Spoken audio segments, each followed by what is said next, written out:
Bonjour tout le monde, aujourd'hui on se retrouve pour la suite de l'application React Native. Donc on va essayer de voir ensemble aujourd'hui les différentes façons de naviguer dans une application React. On est toujours avec Expo et Expo, la documentation nous explique qu'on a trois grandes façons de naviguer sur une application React Native et on va essayer de rapidement de les voir ensemble, de montrer à quoi elles servent et dans quel cas utiliser l'une ou l'autre.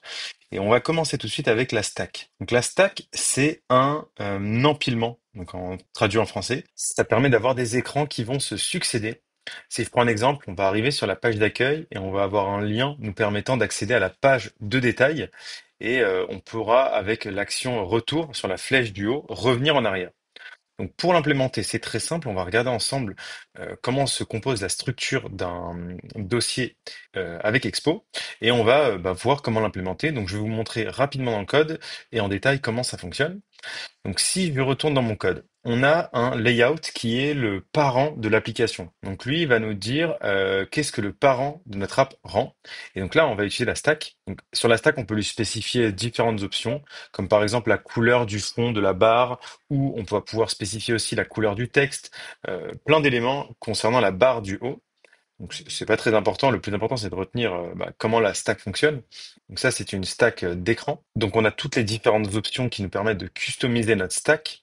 Donc la barre du haut et les éléments du texte du titre.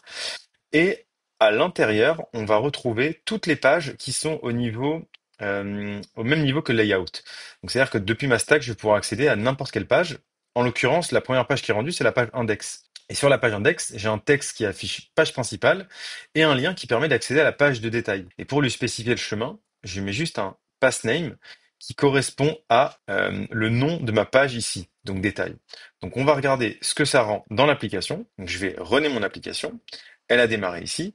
Donc j'ai le texte page principale qui s'affiche et si je clique sur page de détail, je retrouve ma page où j'ai le texte, tous les détails de mon application.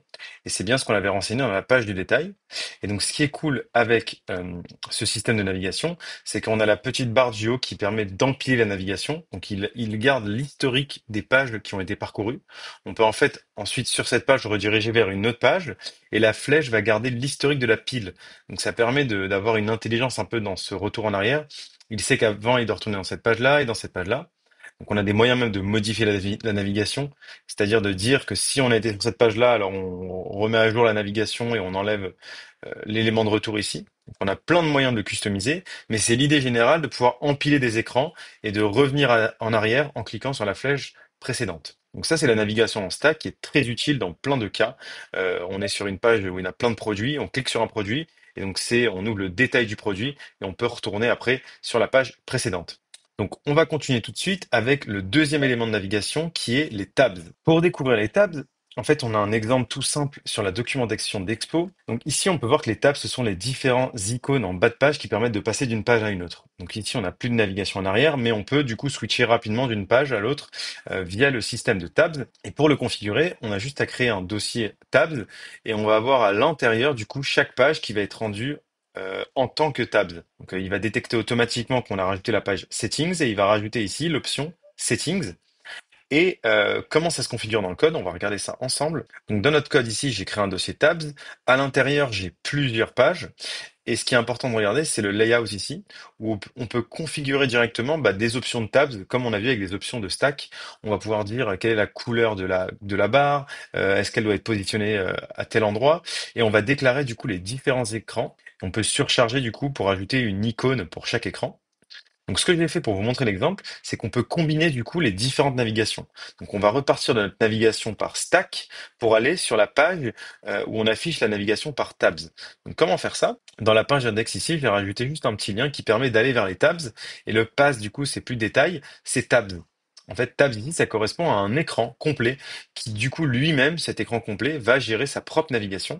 Donc, on va regarder ensemble et voir ce que ça rend. Donc, si je retourne sur ma page d'accueil et que je recharge mon application, j'ai le nouveau texte qui est allé vers les tabs. Et ici, je retrouve du coup l'écran tabs qui a son propre système de navigation. Et donc là, je peux naviguer entre les différents écrans de mes tabs, et ça correspond en fait à ceux que j'ai mis là. Donc ici, on a Explore qui correspond à explore.tsx, liste des débats qui correspond à liste des débats.tsx, et on peut du coup avoir et la navigation par stack, donc avant-arrière, et la navigation par tabs. Et on va tout de suite regarder la troisième et dernière méthode qui est le drawer. Le drawer, c'est une navigation qui est très répandue dans les applications. Ce sont le petit menu à gauche qui permet d'ouvrir un dépliant. Et on a du coup la liste de toutes les pages possibles à l'intérieur. C'est assez utile dans des cas où on a beaucoup de pages sur une application. Et en fait, les tabs ne remplissent pas le cadre où on a 15-20 pages, on peut afficher 15-20 icônes en bas. Donc on utilise souvent un drawer. Le drawer, il n'est pas natif dans Expo, donc il faut ajouter quelques petites librairies ici. Donc React Native Gesture Handler pour gérer la navigation qui s'ouvre et qui se ferme. Et pour l'exemple, ici un exemple tout simple, en fait on a juste à importer le drawer dans notre layout et Expo va se charger de faire tout le travail à notre place.